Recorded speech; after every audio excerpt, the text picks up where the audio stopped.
Hey, what's up, guys? This is Simon 858 SoCal Works. Showing a little bit of a short video today on how I installed the coupler onto the Hyper 9. It's actually not that hard. It seems pretty daunting, but I'm gonna show you a couple of cool tricks. So let's jump into it.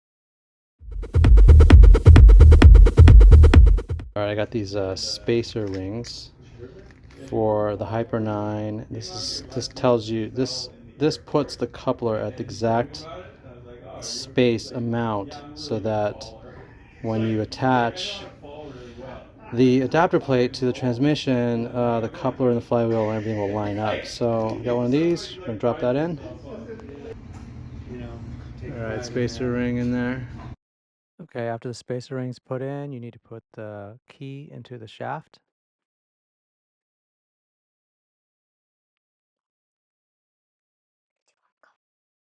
Okay, next you need to put the coupler into a toaster oven to get it heated up to expand 400 degrees for 30 minutes.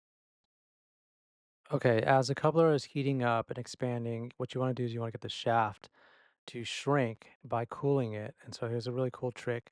You get a can of air duster, you put it upside down, you spray it onto a rag. As the liquid comes out of the air duster can, it super cools whatever's in there. The liquid is super cold and it shrinks the shaft, and therefore you can add the coupler on top.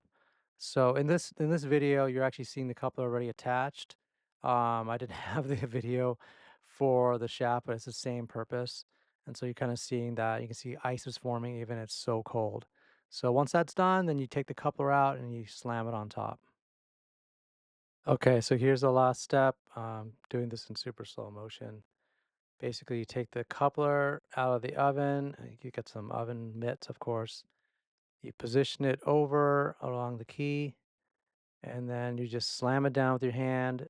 It should sink all the way down to the ring, and then just have a piece of wood, 2x4, and handy, and a mallet. Put that over the coupler and just bang it down to make sure it goes all the way to the bottom, and then you're all set.